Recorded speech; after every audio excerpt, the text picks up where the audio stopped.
Salut à tous, bienvenue sur ma chaîne des Fennec News. Aujourd'hui, nous allons parler d'une affaire qui secoue les cercles politiques et militaires algériens, un dossier qui a pris une tournure spectaculaire et qui alimente toutes les conversations.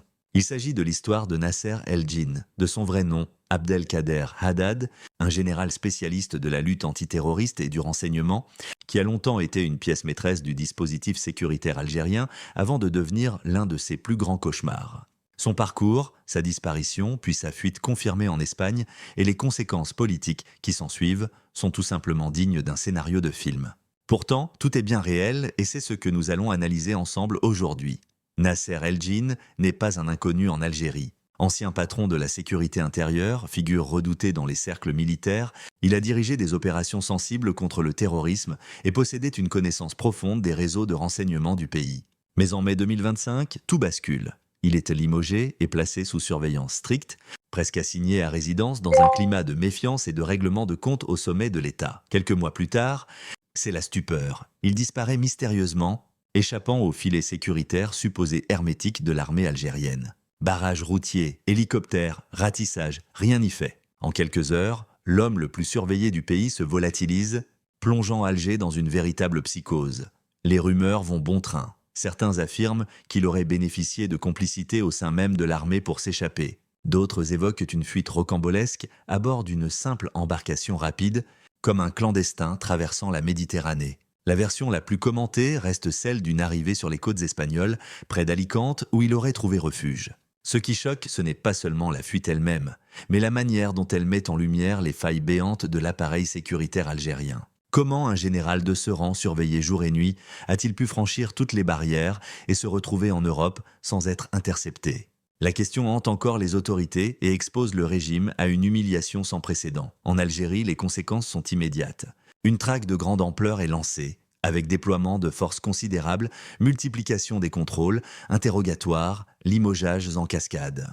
Le général Marez Djeribi, chef de la sécurité de l'armée, est démis de ses fonctions, preuve de l'onde de choc qui traverse la hiérarchie militaire. Pour beaucoup, cette fuite symbolise non seulement un échec sécuritaire, mais aussi une crise de confiance au sein même du pouvoir. Car Nasser El-Djinn n'était pas un officier comme les autres. Il connaît les secrets d'État, les réseaux d'influence, les affaires de corruption qui minent le régime depuis des années. Sa présence en Espagne est perçue comme une menace potentielle. Quelle révélation pourrait-il faire? À qui livrera-t-il ces informations? Autant de questions qui agitent Alger et inquiètent le sommet de l'État. Petit rappel au passage, si vous appréciez ce type d'analyse sur des Fennec News, pensez à mettre un pouce bleu, à vous abonner et à activer la cloche pour ne rien rater. Ça prend une seconde et ça nous aide énormément à continuer ce travail. Du côté espagnol, l'affaire ne passe pas inaperçue. Les médias ibériques rapportent sa présence dans la région d'Alicante et confirment que les autorités suivent de près son dossier. La justice espagnole s'intéresse d'ailleurs à la corruption en Algérie, notamment durant l'ère Bouteflika, et la présence d'un témoin aussi sensible pourrait alimenter des enquêtes explosives. Cela ajoute une dimension internationale à ce qui, au départ, semblait n'être qu'un problème interne algérien.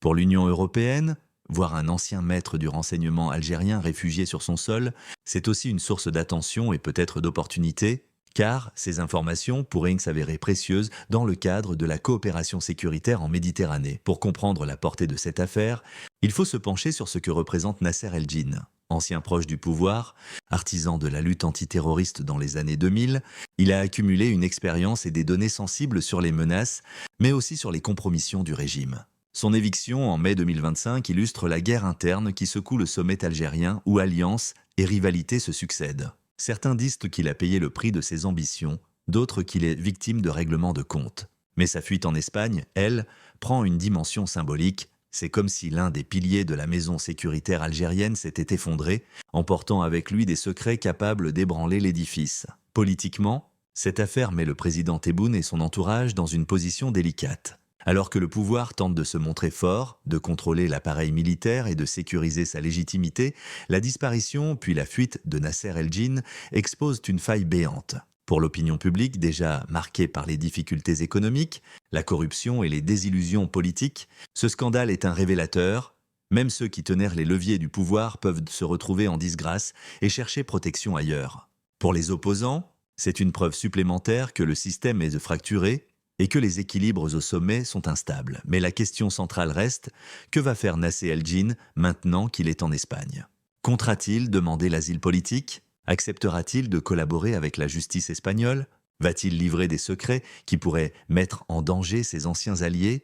Certains avancent qu'il aurait négocié sa reddition en échange de garanties, notamment le respect de sa vie et la possibilité d'un procès équitable s'il devait revenir en Algérie. D'autres estiment qu'il pourrait choisir de se taire pour se protéger. Ce flou ajoute encore plus de tension autour de son nom et explique pourquoi Alger est si nerveux à son sujet. Cette affaire révèle aussi les contradictions profondes du régime algérien. D'un côté, il cherche à montrer qu'il contrôle tout, qu'il n'y a pas de faille, que l'État est fort. De l'autre, il doit gérer la fuite d'un de ses généraux les plus importants, avec toutes les implications que cela suppose. Ce paradoxe renforce le sentiment d'instabilité et alimente les spéculations sur l'avenir du pays. En interne, c'est un coup dur pour l'armée et pour la confiance des cadres qui, eux aussi, peuvent craindre d'être sacrifiés demain. À l'international, c'est une humiliation qui fragilise l'image de l'Algérie et qui peut compliquer ses relations diplomatiques, surtout avec l'Europe qui observe attentivement. En réalité, cette fuite rappelle d'autres épisodes de l'histoire algérienne où des figures du pouvoir finissaient par devenir des symboles de crise. On pense aux années 90, marquées par des défections militaires et des scandales de corruption, ou encore à l'après Bouteflika, où des proches du président ont fini par témoigner contre le système.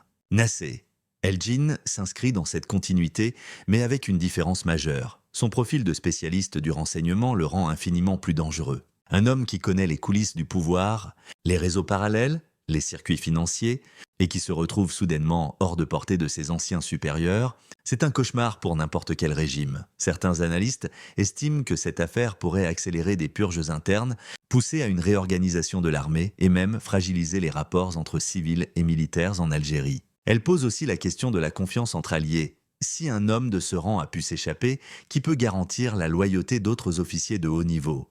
Pour le peuple, c'est un spectacle inquiétant, mais aussi révélateur d'un système qui semble se fissurer. Pour l'opinion internationale, c'est une preuve que l'Algérie, malgré son rôle stratégique en Afrique du Nord, n'est pas aussi solide qu'elle le prétend. En conclusion, l'affaire Nasser El-Djinn est bien plus qu'une simple fuite. C'est un événement révélateur de l'état du pouvoir en Algérie, de ses failles, de ses rivalités et de ses contradictions. C'est aussi une affaire aux répercussions internationales qui pourrait rebattre les cartes dans la relation entre Alger et ses partenaires. Pour certains, il est un fugitif qui doit rendre des comptes. Pour d'autres, il pourrait devenir un témoin clé, voire un atout stratégique pour l'Europe. Une chose est sûre, son nom continuera de faire trembler Alger tant que son avenir restera incertain. Merci d'avoir suivi cette analyse jusqu'au bout sur DZ Fennec News. Si vous avez aimé, n'hésitez pas à liker, partager et surtout à vous abonner, ça nous aide énormément. Et dites-moi en commentaire ce que vous en pensez. Nasser El-Djinn est-il un simple fugitif en quête de survie ou l'homme qui pourrait révéler des vérités capables de bouleverser l'Algérie?